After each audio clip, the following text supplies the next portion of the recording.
events here at Franklin Templeton, and this is one of them. So International Women's Day, if you have not heard about it, it's a day to celebrate women and all their achievements, and of course, continuing to work for equality globally, okay? For the women at FT, our group, our mission is to inspire, champion, and support women through their growth and career here at Franklin Templeton.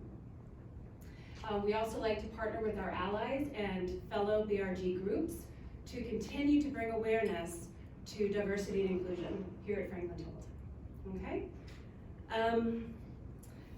I'm here today to introduce someone, and I wanted to say a few words to this individual.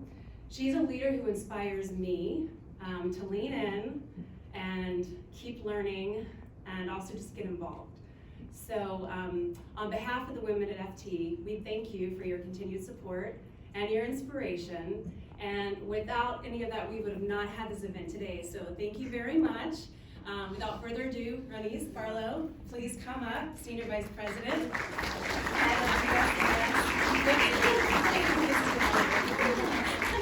This did start as an event for International Women's Day, and how cool is it to see all the guys here? I think that's absolutely terrific. So there may have been a little bit of prodding, but thank you for being here, to say the least, because that's what just having an inclusive environment is all about. It's you don't have to directly respond or directly look like a group, but it's how we are all including one another into our broader community, which is terrific. So I get the great pleasure of introducing a very good friend of mine and someone who I continue to be inspired by as well.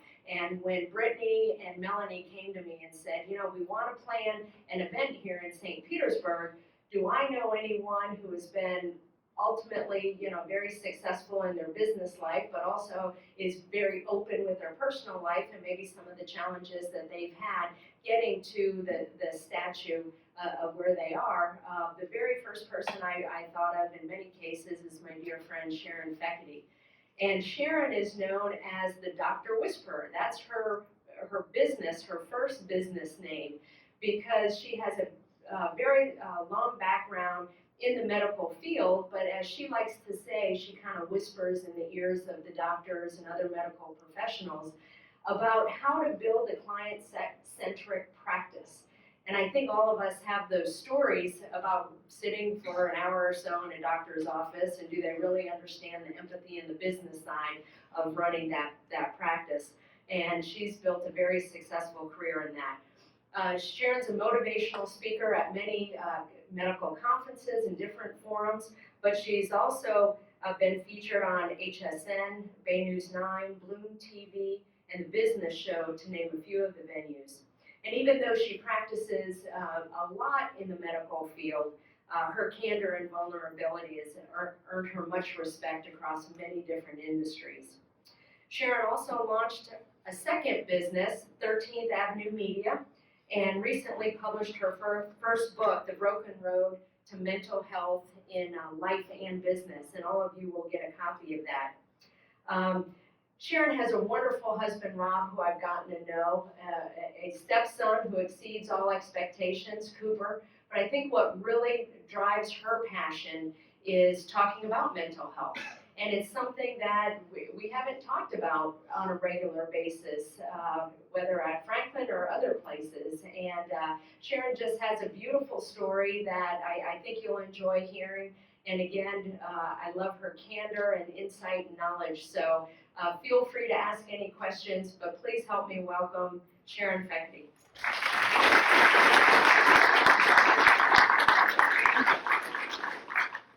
Hi, everybody.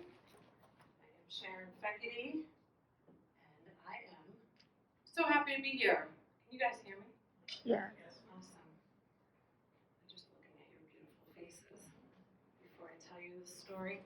So yes, I did write a book, and I do have a strong passion about mental health, but I'm just going to tell you about my day today, just so you know what my world looks like based on today. So 7:30 this morning, I had a physician that I've been working with for about 6 years on the phone 7:30 a.m. Of listening to her tell me that she's finally, getting upright. She's been horizontal, and I coach her and help her navigate through her business.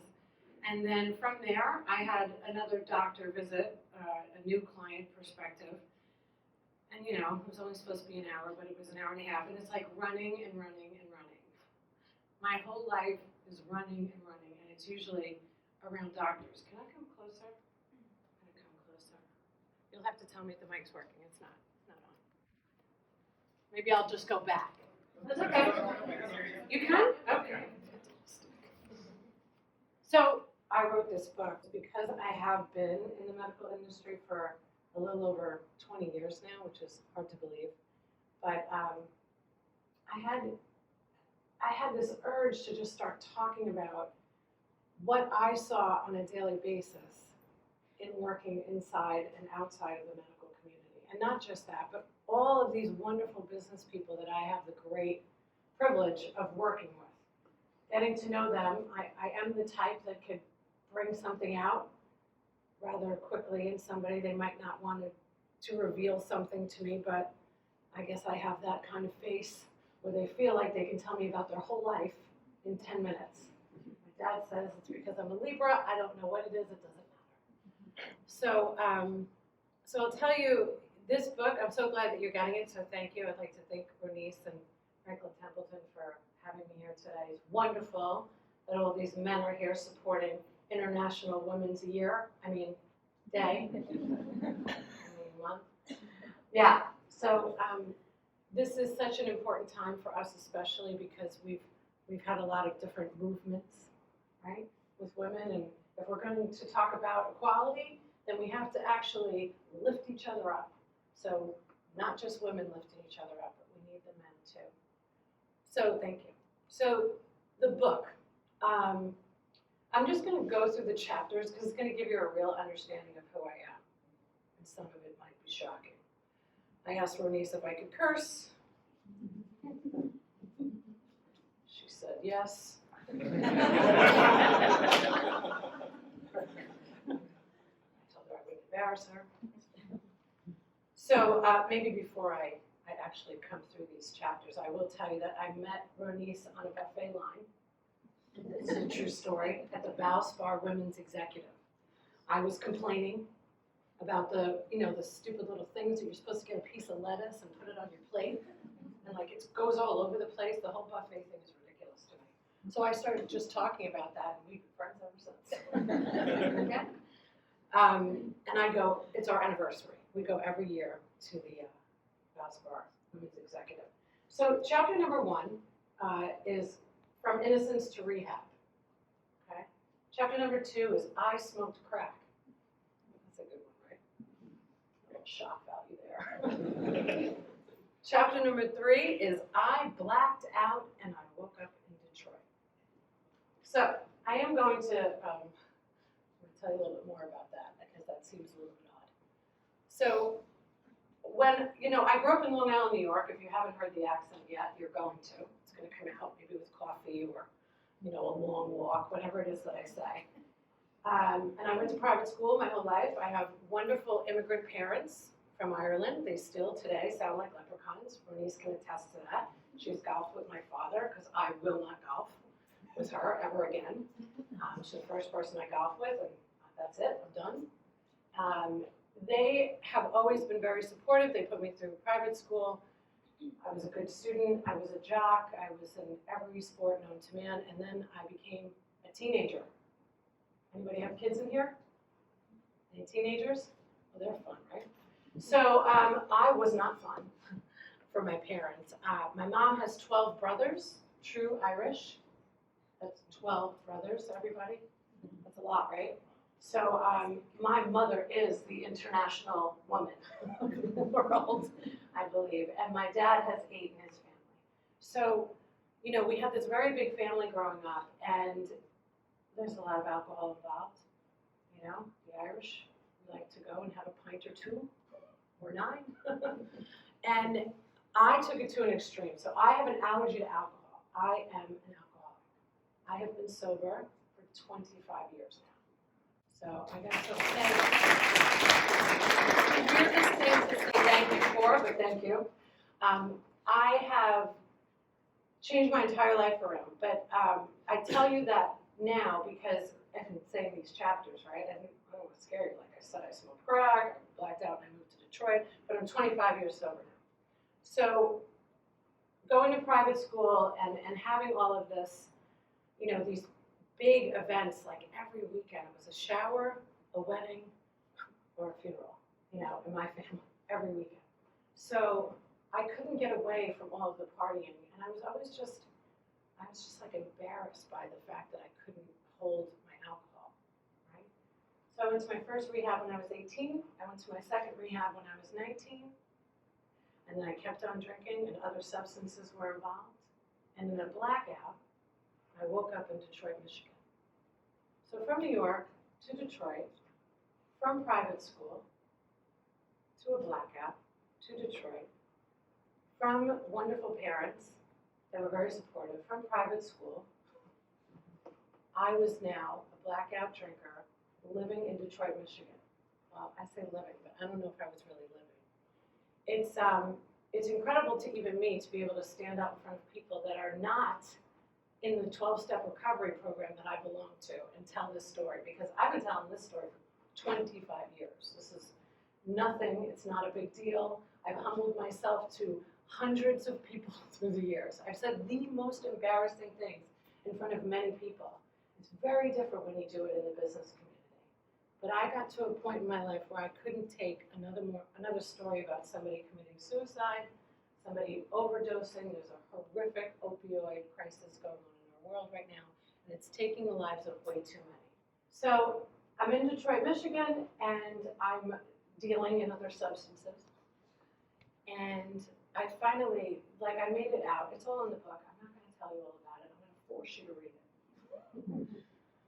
But the reason that I wanted to make it so, I smoked crack, I don't want to change even the name of mental health. You know, Saturday I'm going to be speaking to 25 to 30,000 kids at a huge event, and everybody's asking me what the title of my talk will be. Well, how about the broken road to mental health? Because it's so hard for us all to say mental health, right? We don't want to talk about suicide. We don't want to talk about drugs. We don't want to talk about overdose. We don't, God forbid, somebody else knew that we were human, right? Especially in business. So after spending this time in Detroit, Michigan, you can imagine my parents, I'm the only daughter, right? So my mother, finally, she's got a girl around her, and I'm gone.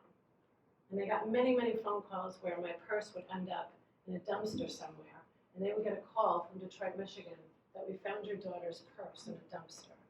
So many, many times that my parents thought that I was dead. I don't know how I made it out myself. I really don't.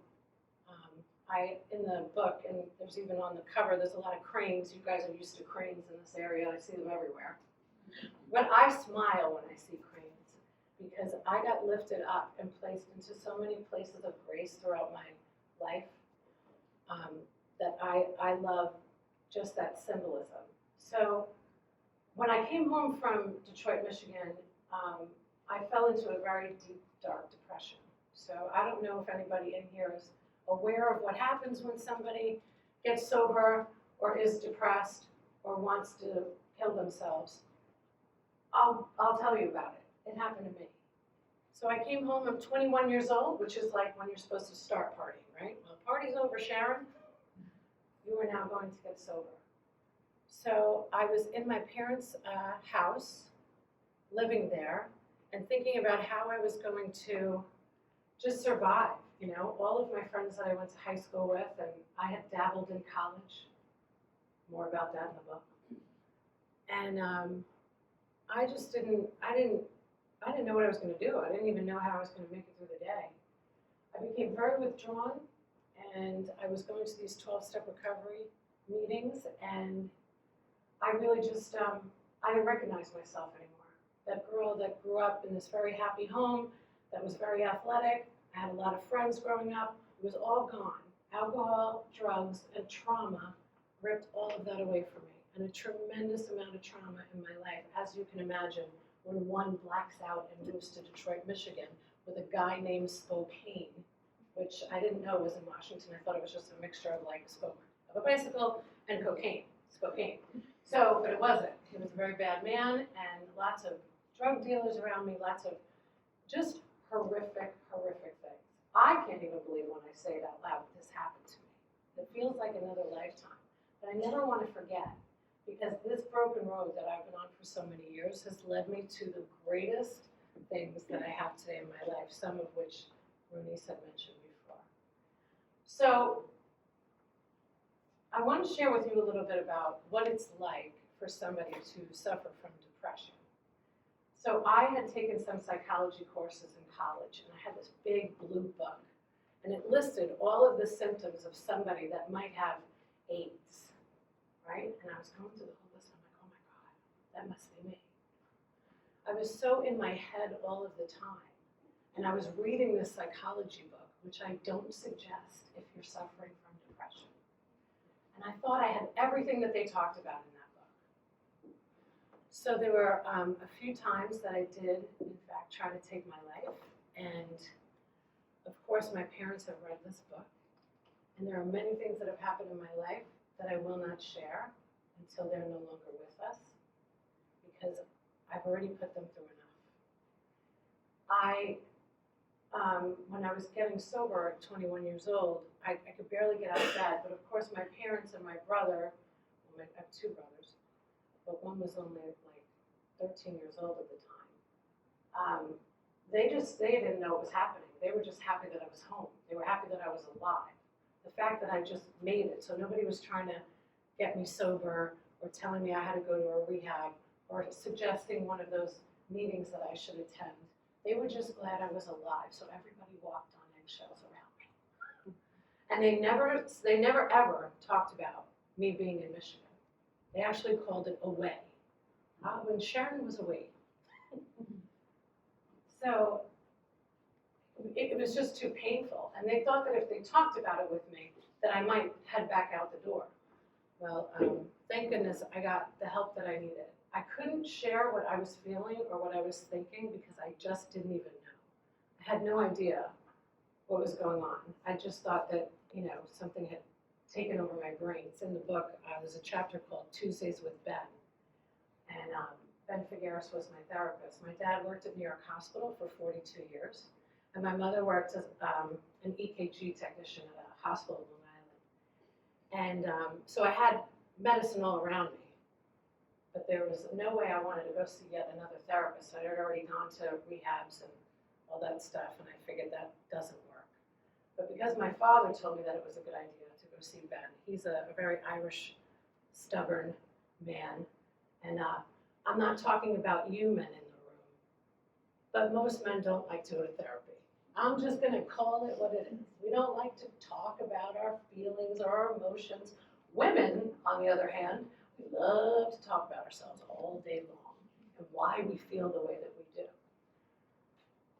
And it's important when it comes to mental health to talk, to speak up, to say what you're feeling, to say what you're thinking.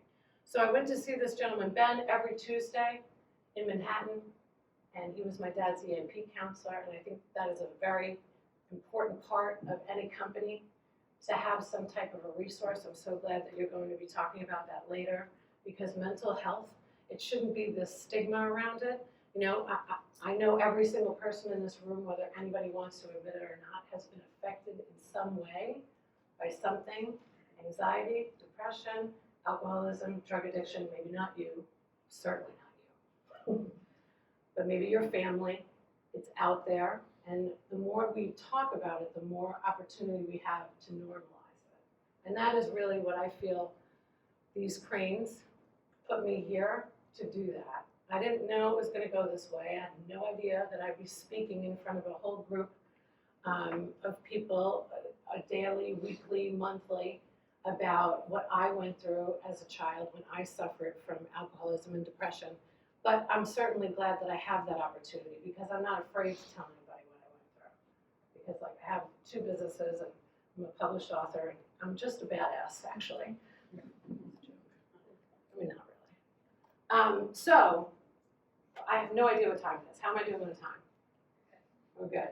Great. I can't see. 47 now, so I know there's a clock there, but that doesn't do So I will tell you that, what happened to me in my life was actually the greatest thing that could have ever happened to me, because it's taught me to be really truthful, to be really honest, and really tell other people the truth, right? So I know in a quick minute if somebody is full of shit or not. Like, it's just obvious to me. You know why? Because I'm a drug addict and I'm an alcoholic. So I love saying now that the book is out there and people know all about me and all my doctors, all the clients that I have, because I have many, I have nothing to hide. So I call it out all the time. Being a member of a 12-step recovery group has certainly afforded me many opportunities to stand up in front of many rooms for 25 years. So when people used to ask me how I was able to do that, I would just say, well, I'm from New York, I don't know, make something up. But the truth is, I've been doing this in front of platforms forever, but telling the most humiliating stories. And the reason that it works so well is because we're honest with each other and we don't judge anybody. That's why that program in particular has been around for 80 plus years. So I'll get to where business comes into all of this, because it's very important that I have the opportunity to, it's my hair. Well, I'm not moving it, it's fabulous. Just had it curled. My hair, so I love that. So I get sober, everything is good. I obviously haven't killed myself because I'm standing here today, right? But it was the best thing that ever happened to me. For all the people that might think that somebody that dies by suicide is a very selfish act, let me tell you that the only reason that I'm standing here today is because of my family. I did not want to burden anybody else with my issues. I was trying to disappear from the earth because I thought I was a burden on them. Okay, we're only thinking about other people. That's all we're thinking about when we're in a depression. Okay, I just want to be sure that I penetrate that to everybody, because I've heard it too many times. I was the health and wellness editor for a local magazine. I almost said the name. Not too long ago, and I was writing about mental health, and we were doing an event. So I'm taking you now to the business of medicine. So we were doing an event with all of my doctors, and we were going to talk about prevention, right? And I go to this foundation that's in Tampa. It's called Grace Point. Has anybody ever heard of Grace Point? Oh, that's a shame. Grace Point has been around for like 60 years now. It's in Tampa, and it's a place for children, young adults to go if they need help. If they're Baker acted, some of them go to Grace Point, but it's a huge, wonderful resource for anybody. So I'd be happy to tell people about other resources that you might not know about, because I have found out that many people don't know about a lot of resources that are out there, and we all need to get educated about that so we can help somebody else, right? So as the health and wellness editor, I'm driving to Grace Point, and I'm meeting with the executive director, and I'm the health and wellness editor. Well, hello. Hello, Ian. It's nice to meet you. I'm the health and wellness editor of this lovely magazine. And I want to talk to you about, mental health, because I'm not talking about that business. I'm talking about all of the people that we're going to help at this event. And he starts to share about what he had gone through with his family. His mother and his brother were both afflicted by depression and mental health issues. And I felt like a complete fraud. So it was the first time that I was in front of somebody that was so open and willing to share what they had gone through to support and help somebody else. And I thought, there might be something to this. So for the first time in business, that's when I opened up and I started talking about it, and that was 2 years ago. So to kind of connect it all with the business, there was a lot of feeling about putting this vulnerability out there. And it was at a time right after this event that we did. It was the first time that I said out loud in front of a group of people at a very fancy place with a panel of doctors that were my clients and a room full of people that I knew had lost somebody either to suicide or addiction, overdose, whatever it was. And I decided to take a chance and be vulnerable and share what I had gone through. And of course I heard all of what you might think I would hear. Aren't you afraid, Sharon, that people aren't going to work with you anymore? Aren't you afraid that these doctors aren't going to want to help, get help from you to run their business? And I wasn't, because I didn't really care if you don't want to work with me, because I had a previous life where I suffered from depression and addiction, and I've been sober for 25 years. Yeah, no, I don't really want anything to do with them, quite honestly. So I had no fear about that. I just had no idea how many people had no knowledge about resources of where to go and what to do, and how people didn't want to talk about it. And of course I have empathy for that, because people judge other people. That's just what happens. And I was no longer willing to not put myself out there anymore. So I'll tell you a little bit about the Doctor Whisperer, and I'm going to grab a sip of this water. Talk amongst yourselves. Joan Rivers? Poor thing. She didn't have a good day with the doctor. Wasn't one of mine. I'm just saying. It's terrible, right, ladies? I can't help myself. I'm trying to entertain myself. So, there's much to be said about the physicians that I get to work with. So, when I was in New York in my early 20s, seems like a very long time ago, I had the great pleasure of working for a company called New York Medical. And I quickly moved up the ranks for one reason and one reason only, because I used to smoke crack and I couldn't believe people would pay me. That's the truth. Anybody that gave me a job, I was going to work all day so hard for you. And I was going to, I was just going to be the best of the best, because I couldn't believe that I was saved from this life that I was living, right? So I end up at New York Medical, and I quickly move up to the director of operations. Can you believe these people had no idea I smoked crack? And I was hiring and firing doctors. In my 20s, we had 11 offices and 55 satellite offices. And I opened them and closed them and hired doctors and fired doctors. And I trained practice managers and I mentored them. And I did it all, because I'm a hustler by nature. Because I work really hard when somebody gives me $1. That's how it's always been. That's what I was taught when I was very young, and it remains that way today. So from being the director of operations for New York Medical, I stayed there for a bunch of years. I loved what I was doing, but I decided that I wanted to move to Florida, because we used to vacation here in Madeira Beach, and I thought, you know what, I can make it there. And I had this boyfriend that had a girlfriend, so that wasn't working out too well. There's a whole chapter about that in the book too. He's dead now. I did not do it. But he is. So I moved here by myself 15 years ago, after having a successful career in New York. I just wanted to be here.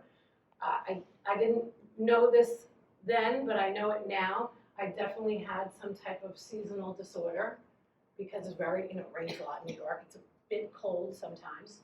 And the snow thing wasn't working out for me, and I would vacation here, and I would think, people live here? Is this really a thing? People have jobs and they go to work in Florida. This is fantastic. I think I'll live here.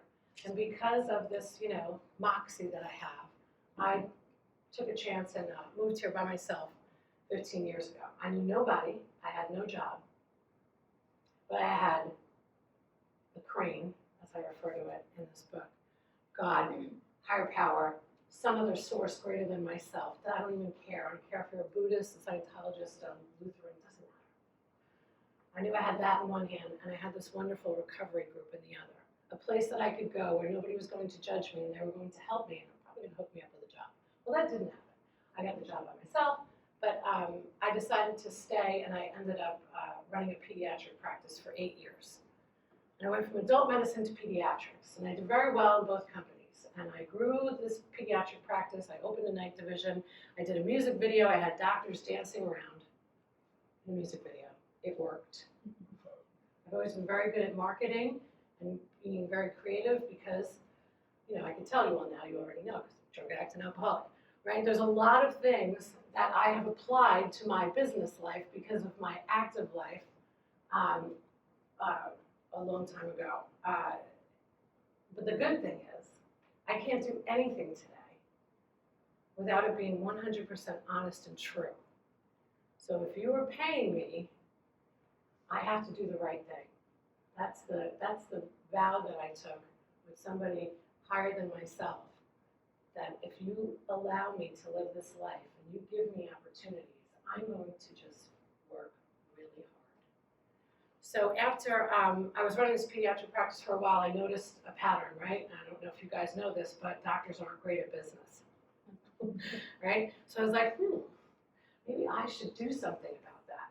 So after working there 8 years, I was 40, I think, almost 40, and everybody thought I was going through a midlife crisis, right?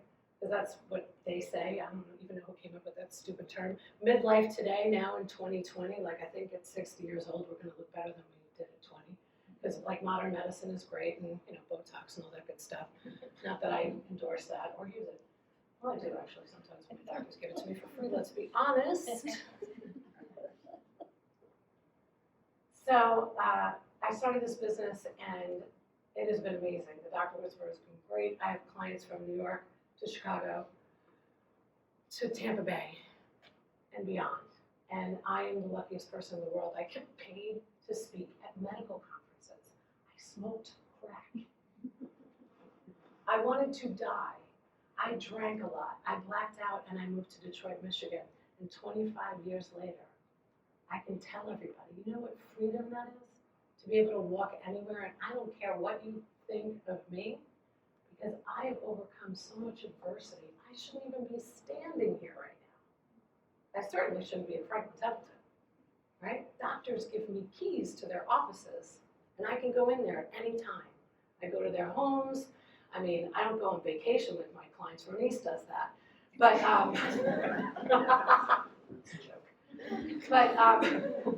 but I have developed these wonderful relationships because I've been able to be vulnerable and honest. And I can tell you this, when I get to work with these clients and they get to know me, I know more about them and all that shame and all those things that people hide because they don't want you to think for a second that they might be vulnerable.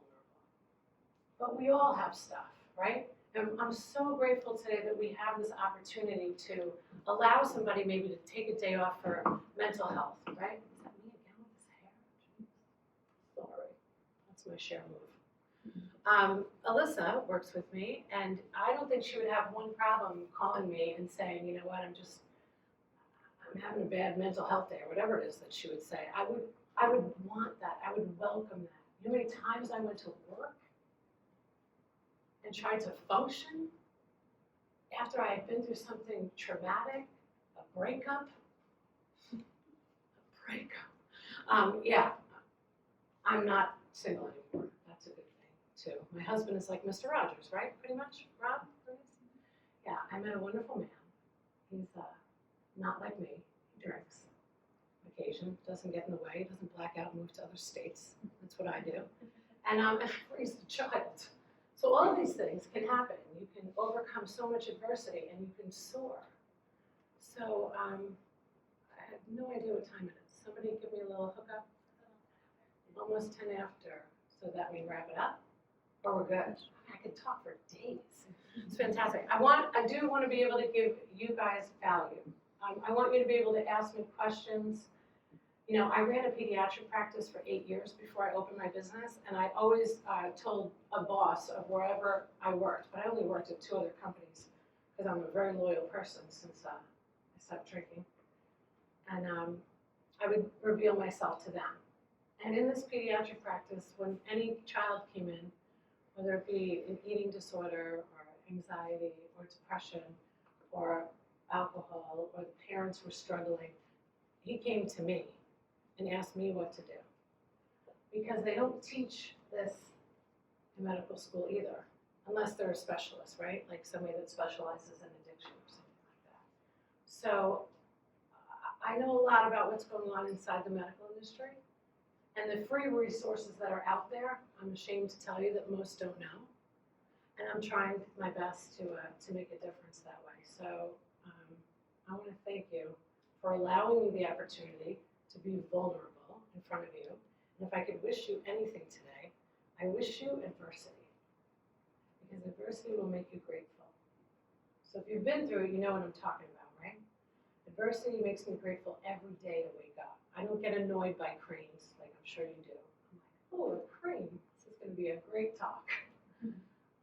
And I thank you. I thank you for having a forum, having a company that is willing to actually have a conversation about mental health. Because I promise you, the more we talk about it, the less there's going to be a problem. When it was Anthony Bourdain or Kate Spade, as much as it's horrible that they're no longer with us, it was really good for the mental health arena, right? Because once celebrities get involved, which is crazy, it allows people to feel better about talking about it. That's why that whole Me Too thing went really well too. So thank you so much for your time, and I look forward to maybe meeting some of you a little bit later. Thank you, Bernice. Thank you, everybody at Franklin Templeton. Any questions? All right, in the back.